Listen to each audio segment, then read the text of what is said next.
ahoana marina. Tsy nila mpamatsy vola mahazatra ve i Rajoelina? Rehefa mandinika ny fitantanana izao fitondrana Rajoelina izao, de tsy hainy tsy ho lasa saina,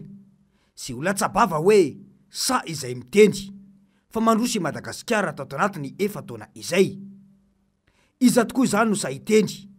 fa mandroso i Madagasikara tao anatiny taona 2024 ka hatramin'ny taona 2024 ity. Ny matetika ny fanehoan-kevitra eno amin'ireo mpanohana fitondram-panjakana ankehitriny dia ny hoe manohana ny filoham-pirenena amin'ireo asa fampandrosoana tarihiny, na de teo aza ny nafitsoko ny Covid-19 sy ny ady tany Ukraine. Ireo foana izany nolazaina fa manakana ny fampandrosoana, vao miresaka hoe aiza ny fampandrosoana dia ireo hatrany no valitendry. Ankoatrio de ny hoe omeo mandaa iray indray izahay aloha fa tsy vita ao anatin'ny 5 taona ny asa fampandrosoana ankehitriny.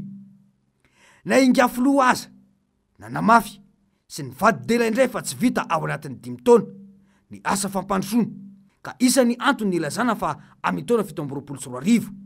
vao foana tanteraka ny delestazy. Ity anefa ny lokaloka nandritra ny fampelezan-kevitra. Ny tanjonao apetraka dia ny afahantsika mampandroso ny Madagasikara ao anatin'ny fotoana fohy 5 taona, ny fandrosoana zay tsy tratra tsy azo ny vahoaka malagasy hatramin'izay kankehitriny. Tsy mila andrasana amin'ny 2030. Ny ady amin'ny anoanana sy ny kere tsy mila andrasana amin'ny 2030. Ny fampidinana amin'ny vidim-piainana tsy mila andrasana amin'ny 2030. Tsy vitan'izany fa mbola nampiny antiany koa. Fa zao ny fiankinan-doha amin'ireo mpamatsy vola traditionnel, raha mbola ireo no anteheratsika, raha mbola mifanampiana avy any amin'ireo firenena ireo no antenatsika ampandrosoana ny Madagasikara, dia za milaza anareo fa na afaka na amin'ny 2030 na amin'ny 2050 na amin'ny 2060 tsy androso mihitsy i Madagasikara. Zay zany le izy. Ahoana ny fomba ahafahantsika mampandroso ny firenena amin'ny alalan'ny arenantsika ihany. Ampetraka ny fanontaniana hoe iza no mbola ho anaiky ho ambakainy olona amina fomba firesaka toy izany intsony. Efa niomana ary efa vonina tanteraka, tsy nofinofy. Asa azo tsapahi-tanana ho hiatrany i Rajoelina io tamin'ny fampelezan-kevitra. Manao ahoana Antananarivo ankehitriny? Akory ny vidin'ny lavanilina?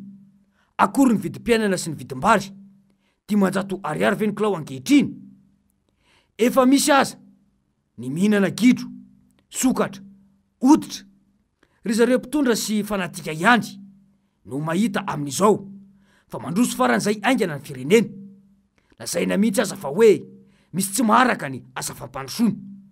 Io ilay fampandrosoana grand V nolazay ny filohan'ny antenimieram-pirenena. Dia mipetraka ny fanontaniana hoe fampandrosoana napotika ny lalana, fampandrosoana nameno lavaka ny lalana eto Antananarivo, fampandrosoana nampiakatra ho arivo ariary ny kapoaka ny vary, nampitangana ny vidim-piainana, menaka mahery ny iray alina ariary, fampandrosoana tsy mahalovatsym-pianarana ny mpianatra sy karama ny mpiasam-panjakana. Izany ve natao hoe fandrosoana TGV? Dia ahilika any amin'ny Covid-19 indray ny tsy fahombiazana. Ny firenena maro anefa efa saika tafarina daholo taoriny ny olana nateraka ny krizy raisam-pirenena voalaza teo. Ary mazava fa firenena misa 5 andry isika izao ankehitriny no tena latsaka anaty fahantrana. Tsy mety tafala anatin'ireo i Madagasikara, izay sady tsy misy ady an-trano no tsy hoe lasipatry ny loza voajanahary mahery vaika isan-taona. Saingy ny mpitondra sy ny mpanaradia aminy anefa manoloana izany mbola mahita fialana balafoana. Ny ben'ny tanàna ny renivohitra ilay firenena ny rehareha fa itsotsotra mihitsy ny tenany ampandroso an'ity Antananarivo tanànantsika ity, satria efa mitovy loko izao ny mpitantana ny tanàna Antananarivo sy ny fanjakana Vohibe.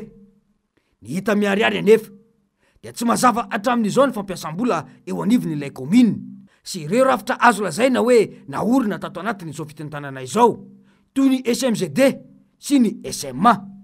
indrindra mantsy ny fanazavana hoe misy ny teti-bola voarakitra ao anatin'ny teti-bola ny commune ao antaona 2024 2 milliards 900 millions zao ny voarakitra ao resaka route réhabilitation de voies zay zany zao ny rubrique misy an'izay ao anatin'ny teti-bola après manbetsaka amin'ny manontany hoe potika be le lalana ampy sa tsy ampy ny teti-bola sy ny sisa voalohany zaraiky roa le fanazavako de hoe miresaka volontsika hoe tsy manambola ny commune ary mibe ny tanàna efa niaiky tamintsika mpanao gazety any fa tamin'ny fahitalavitra rahavavy hoe ritra ozy ny volan'ny commune dikan'izay zany ny commune la mila mampidi-bola isany mampidi-bola be ao anatin'ny kitapom-bolan'ny commune dia resaka etra-trano io rehefa tonga nefa ny fotoana tokony andoavan'ny mponina ny etra-trano any amin'ny faraparan'ny taona dia iny ny rahantsika nahity ny fanapa-kevitra ny raisy ny mpanatanteraka ny fa nampiakariny tsy hitanono ilay etra-trano soana reo fitondram-panjakana manampy an'io commune io dia manamboatra ny lalana amin'ny alala ministera ny asa vaventy izay efa nampafantatra raha teo fa hanampy ny commune dia atao farany urgent na farany amehany izay zavatra izay mazava izany fa anga vitan'io lalana ratsy sy feno lavaka eran'ny tanàna io tsy misy paka ny fako dia hoy hatrany ny fanazavana hoe fampanantenana hoe foanantsika ny SMG ny SM samivavy herintsika amin'ny commune ny samivavy raha za zao na ianao an'izany tamin'izany fotoana dia nieritreritra hoe miverina amin'ny commune manontolo zany ny fitantanana ny fako fa ny zavatra misy nomena ny SMA ndray société municipale ndray koa nasena ny kirakira n'le fako tiako tenenina ao anatin'izay dia zao hoe raha zohina zany tao anatin'izay fitantanana ny type tantanana ankehitriny ity dia hita fa tsy mahomby reo société municipale natsangana tety sy teroa reo natsangana ny SMA ho an'ny fako natsangana ny SMGD ho an'ny resaka digitalisation ny fa hoe ahafahana manatsara ny fidiram-bola nefa zao ary ny situation misy eto amin'ny tanàna Antananarivo natsangana ny SMEV société municipale d'entretien des véhicules hoe anamboatra ny lalana jerevo ny lalana Antananarivo sady feno fako ho dibo-drano lalana mandrevo fotaka ndray ny vohitra Madagasikara aty amin'ny taona 2024 efatra taona katroka nitondran'ireo loko volomboasary nilaza anao fahagagana ao anatin'ny 5 taona fiemorana 80 taona tsy hita sa fandrosoana 80 taona tokoa no misy ankehitriny ho andra malagasy potika Antananarivo potika koa nefa ny lalana manerana ny nosy potika niaraka amin'izany ihany koa ny toe-tsaina mbola manjaka ny tsy fandriam-pahalemana hatramin'ny olona nahavitana nampadoa olo-kafa sa nampiranty abibiana vitany eny amin'ny tambajotra serasera ny vidim-piainana midangana efa ho isan'alina tsy mila mitady fanazavana hafa fa tena tsy fahaiza mitantana tsotra izao sy tsy fahaizana mametraka ny tena lahara-pahamehana no fototry ny fahavoazana raisitsika ohatra amin'izany ny resaka fiatrena ny rivodoza fotsiny jaroantsika tsara fa nanao fitsidiana ofisialy any Madagasikara nandritra ny 3 andro nanomboka ny 7 marsa ka hatramin'ny 9 marsa 2024 teo ny komisera européenne momba ny fanampina mikasika ny maolona ho an'ny fitantanana sy ny fandrindranany krizy ankoatra ny fionana tamin'ny tompony andraikitra samihafa sy resolo tena ny firenena maro dia nidina ifotony tany amin'ireo fatra tena traboina ho an'ny rivodoza Fredy tahaka ny tany amin'ny vatovavy fitovinany sy atsimo andrefana anisan'ny aradi taminy ny avy amin'ny UNICEF nasapandraha raha iraisam-pirenena misanany ankizy ny vehivavy satria ianjadiny krizy ara-sakafo ihany koa any amin'ny tapany atsimo sy atsimo antsinanany Madagasikara iny satria manodidina ny 7 sy 7 alina no ianjadiny krizy ara-sakafo mivantana ka ankizy ny 4 alina amin'ireo niona tamin'ny rajoela tao amin'ny lapam-panjakana iavoloha io komisera ambony io niompana tamin'ny vokadratsy ny fiovaovan'ny toetrandro eto Madagasikara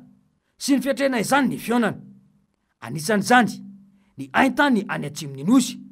sy ireo rivodoza ny tsesy tamin'ny tondasa sy tamin'ny ditona ity fanampina mandalo ny aide humanitaire fa fametrahana foto-drafitrasa marotra no atao hoe fanampinany vahoaka raha ny fanazavany lesona miantefa amin'ny mpitondra ankehitriny ihany io eo anatrehany sehoseho ivelany sy ny vonjy tavanandro fa tsy manana vahaolana maharitra vonjy tavanandro ny vary iravili tompoko misy vola atokany vondrona Europeana nanovana izany saingy mitako fahaiza mitantana ho an'ny firenena maniry isitraka izany amin'ny 50 tapitrisa euro vola aompana amin'ny fitantanana ny krizy ateraky ny loza voajanahary voalaza treto fa 13 tapitrisa euro no ho an'ny Madagasikara 15 tapitrisa ho an'ny Mozambika fito faingo efatra tapitrisa ho an'ny Zimbabwe dia mipetraka ny fanontaniana hoe mandroso ve isika samy emitra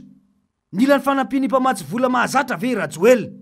sanana tanteraka ilay hoe tsy mila mpamatsy vola mahazatra fa ny arena eto amintsika ihany dia ampy ampandrosoana any Madagasikara fa ahoana mariny